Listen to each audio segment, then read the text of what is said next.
एक पारसी सज्जन की छोटी लड़की मिर्गी के रोग से ग्रस्त हो गई। बार बार उसके हाथ पैर ऐंठ जाते और वो मूर्छित हो जाती थी। उस सज्जन ने साईं बाबा का उदी का प्रयोग किया और धीरे धीरे लड़की रोग से मुक्त हो गई। दोस्तों, इस वीडियो में हम बात करेंगे साईं बाबा की उदी के चमत्कार के विषय में। साईं बाबा लकड़ी जलने के बाद बची हुई राख, जिसे उदी कहते थे, सभी भक्तों को विदा होने के समय प्रसाद के रूप में बांट दिया करते थे। उस समय साईं बाबा की उदी का महत्व लोगों ने स्वीकार किया था और अभी भी वर्तमान समय में भी साईं बाबा के हस्त स्पर्श से पुनीत धुनी भक्तों के लिए एक मूल्यवान निधि है। साईं उदी ने हजारों भक्तों की मानसिक तथा शारीरिक व्यथाओं को दूर करने का अद्भुत चमत्कार कर दिखाया था। आइए जानते हैं शिरडी के साईं के उदी के चमत्कारों के विषय में। श्री बाबा द्वारा अपने हाथों से दी हुई उदी का जितना गुणकारी प्रभाव होता है, उतने ही उनके श्रद्धालु भक्तों द्वारा उनके नाम पर दी हुई भस्म भी अचूक फलदायी सिद्ध होती है। नाना साहेब चादरकर एक बार अपनी पत्नी सहित कल्याण जा रहे थे। मार्ग में थाना स्टेशन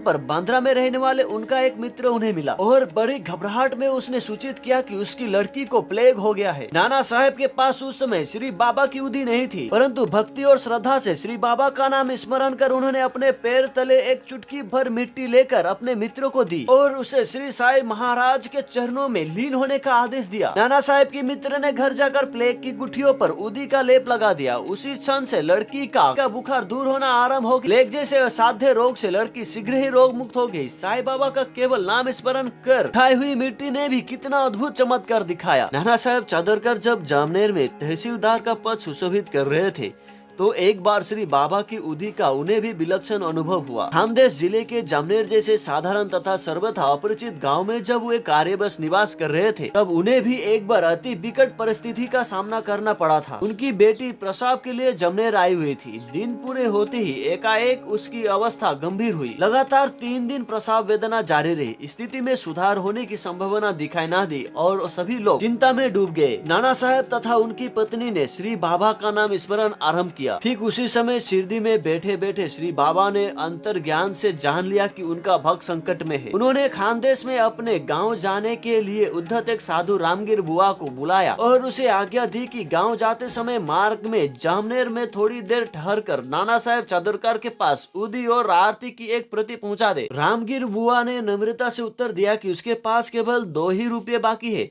जो जलगांव तक ही रेल का किराया चुकाने के लिए पर्याप्त है। इस पर बाबा ने कहा कि यहाँ की कोई चिंता ना करे, उसकी सारी व्यवस्था हो जाएगी। रामगढ़ निसंदेह मन से श्री बाबा के आज्ञानुसार दोनों वस्तुएं के लेकर जलगांव स्टेशन पर रात को लगभग 3 बजे उतरे। उस समय उसके पास केवल 2 आने ही बचे थे। चिंताग्रस्त रामगिर बुआ यह सोच ही रहे थे कि आगे क्या करना चाहिए। तभी एक अपरिचित व्यक्ति ने आकर प्रश्न किया, शिरडी का रामगिर बुआ कौन है? रामगिर बुआ को जब ज्ञात हुआ कि नाना साहेब ने ही उस व्यक्ति को तांगा लेकर भेजा है, तो वे उसके साथ तांगे में बैठ जामनेर की ओर चल गए और प्रातः काल जामनेर पहुँचे। गांव की सीमा के निकट पहुंचने पर रामगिर बुआ लघु शंका के निवृत्त होने के लिए थोड़ी देर के लिए तांगे से उतरे। वापस आकर देखा तो वह मनुष्य और तांगा दोनों ही अदृश्य हो चुके थे।